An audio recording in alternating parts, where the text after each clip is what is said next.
Hey, it's your guy Tyrrell back with the interviews. In today's video, we're going to break down how Sheffield United put a dent in Chelsea's top four aspirations by comfortably defeating them 3-0. When we break it all down and we do look at the board, we have Chelsea in a 4-3-3 with Tammy Abraham starting up front, and Jorginho was welcomed back into the starting lineup in a deeper position. Whereas when we look to Sheffield United, they were in their 3-5-2 that ultimately becomes a 5-3-2 out of possession. So the main focus here in this game was how Sheffield United were able to disrupt Chelsea from creating attacks. And a lot of that stemmed from the fact that Chelsea don't have a ball-playing midfielder in that center of the pitch that's able to split the lines in the opposing side's third. So what ends up happening is that if you're able to press them across the pitch and ensure that Pulisic and Willian aren't able to dribble at you in mostly 1v1 situations, then you have a good chance of stopping this Chelsea side from creating chances. And the manner in which Sheffield United went about that was by pressing from the front and man marking across the pitch. So when we look at how they did that, what you end up seeing is McBurnie and McGoldrick stepping out to the center backs. And what you ended up seeing there was that if one looked to step to Zuma or Christensen, the other would sit on Jorginho and vice versa. If we look to the Chelsea fullbacks, they want Azpilicueta and Reece James to push forward. But what Sheffield United did to combat that was they had Berga or Osborne looking to push out into those fullback zones and then have Norwood look to pick up Mount or Ross Barkley to cover that position. So that's how they look to close down the Chelsea fullbacks. And if they had Berga and Osborne looking to close down Barkley and Mason Mount, then you would end up seeing the wing backs pushing higher up the pitch and then simply have the center back shifting to Pulisic or Willian. The other manner in which Sheffield United could go about it was just simply dropping off the center backs and allowing Christensen and Zuma to be on the ball, and then have the two strikers in McGoldrick and McBurnie in between Jorginho with Norwood looking to step forward, and then having Berga and Osborne sticking to Mount and Barkley, and that disrupts Chelsea from pushing forward, especially when you have the wing backs closing down the fullbacks. And if the Sheffield United shuttlers weren't stepping out into the path of the fullbacks and you ended up seeing the wing backs holding their position with the Chelsea wide players, what we'd end up seeing was that Berga or Osborne would simply look to block off the passing lane in towards their marker and allow Azpilicueta to push forward. There was an example in the earlier stages where you had McBurnie near Zuma and you had McGoldrick shifting out into Jorginho, and Azpilicueta was pushing forward, but we saw Berga blocking off the passing lane to Mount, and that would end up seeing Osborne and Norwood near Ross Barkley in search of possession. And when Lampard's men try to get the ball out into the wider areas, Pulisic and Willian were often outnumbered 2v1, 3v1, and sometimes we even saw 4 defenders shifting over, because you have the wingback and the shuttler shifting across with potentially Norwood also coming into those zones. And then you also have the wider center backs in Basham and O'Connell,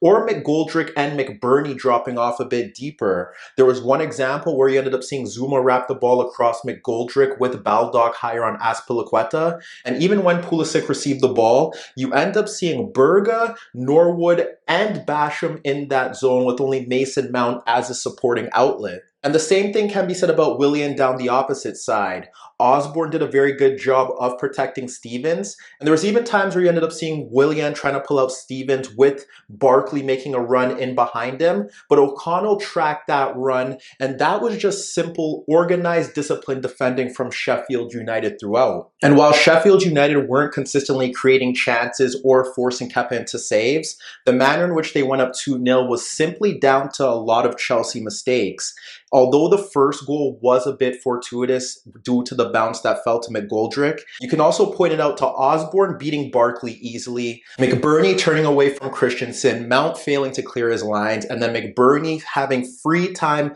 to volley the cross into the box. And then even when you look to the second goal, you have Osborne and Stevens simply bypassing James and Willian, and then even when it goes down to the cross, Jorginho's marking the front post, but there's no communication between Christensen and Zuma, and then no one's picking up McBurnie, and he has a free header from point blank range. But that was the main issue that Chelsea encountered in that opening half. was that they couldn't get the ball to their key attacking players, and they didn't go long enough through Tammy Abraham. But if you have Willian and Pulisic tucking in a bit narrow, that does help them isolate a center back. And with Mount breaking into the box on most occasions and Barkley slightly a bit higher, that wouldn't be much of a problem with going through Abraham on a consistent basis. Meanwhile, when we moved to the second half, we did see Lampard shift his system, moving to more of a 3-4-3 and bringing on Rudiger and Marcos Alonso. But even then, Sheffield United were able to contain their ability to build from the back with their pressing from the front.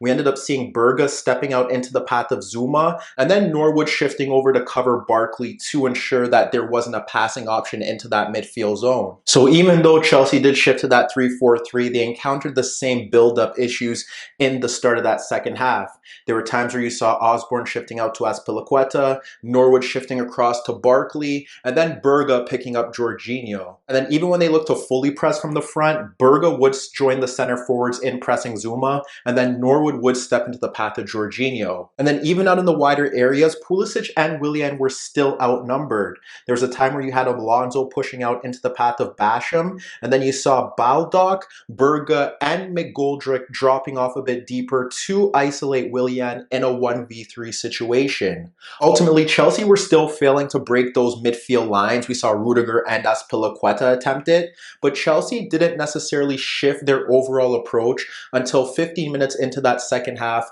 following the introduction of Lundstrom and Mousset, which ended up seeing Sheffield United try to add a bit more energy and pace to break on the counterattack. It was when we saw Rudiger stepping forward, and there was a gap in between Osborne and McGoldrick for Pulisic dropping off of O'Connell, but he opted to go long, where you ended up seeing Abraham darting between Basham and Egan, and then you also saw Barkley in between the lines just ahead of his marker. That long ball's played, ball's knotted back into the path of Barkley, and he was able to poke the ball across Norwood into Pulisic, but Pulisic was closed out by 4 Sheffield United players and his shot was blocked, which ultimately epitomizes Sheffield United's work rate and organization out of possession. That opportunity ultimately led to Lampard making another change, bringing on Giroud for Pulisic, and then we ended up seeing Chelsea shift to a 3-5-2. Now in that 3-5-2, we ended up witnessing Chelsea's best attacking period, and the reason being was that they had one center forward occupying 2 center backs,